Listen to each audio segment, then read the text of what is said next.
How to remove calcium deposits from arteries.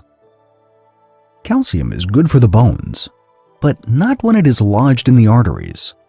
Along with fat, calcium deposits in blood vessels constrict blood flow, resulting in a host of fatal diseases and conditions, not the least of which are heart attack and stroke.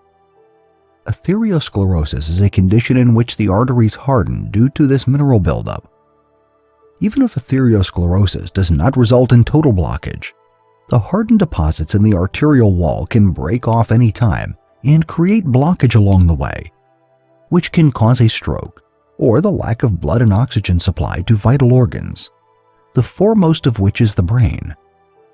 Like most fatal diseases, atherosclerosis is best prevented early rather than cured.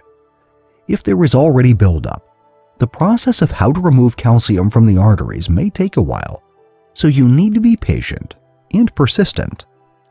1. Consume more vitamin K2.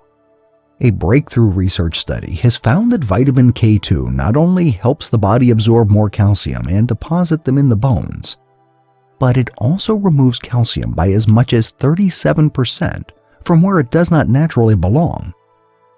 This means that calcium in the arteries could be flushed out with sufficient K2 in your diet. This is because K2 binds with calcium and directs it into the skeleton. Foods rich in vitamin K2, which is a fat-soluble vitamin, are hard and soft cheeses, egg yolk, ground beef, chicken liver and breast, salami, and butter. 2. Reduce your dependence on statin drugs. Statin used to be prescribed to help lower cholesterol levels to patients at risk of stroke or heart attack. This is because cholesterol clogs up arteries. Recent studies indicate, however, that statin has cardiotoxic properties because it makes the heart muscles weaker. Statin also damages nerves, which will aggravate hardening of the arteries and further result in cardiovascular failure. 3. Wean yourself from blood thinners. If you are susceptible to strokes and heart attacks, you have likely been prescribed blood thinners to allow your blood to pass through the narrowing of the arteries and to prevent clogging. Blood thinners, however, particularly those containing warfarin, promote calcium buildup. So while they may prevent coagulation in the short term, they actually aggravate mineral plaque in the arteries in the long term. 4. Consider chelation therapy. If your arterial calcium buildup is far too advanced, complement your vitamin K2 diet with chelation therapy.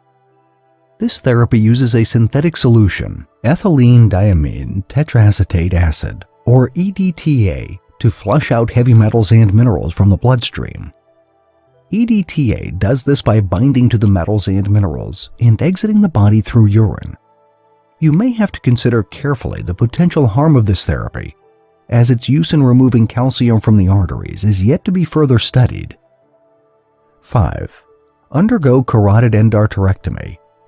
In serious cases where it warrants aggressive intervention, as in the case of patients who have had strokes without hope of full recovery, have suffered heart attack or congestive heart failure, or are showing signs of progressive mental deterioration, all due to blocked arteries, a vascular surgeon may have to scrape the calcium buildup in the carotid arteries. Found in the neck, they are the major suppliers of blood to and from the heart and brain. If tests show that the arterial calcium buildup is somewhere else, an endarterectomy may also be performed since plaques can break off from that buildup, travel in the bloodstream, and cause clots. In sum, taking preemptive steps on how to remove calcium from the arteries is crucial, as calcium is harder to dissolve than fats by mere exercise. The earlier you withdraw from artery-damaging health habits and practices, the better your chances of avoiding serious health risks.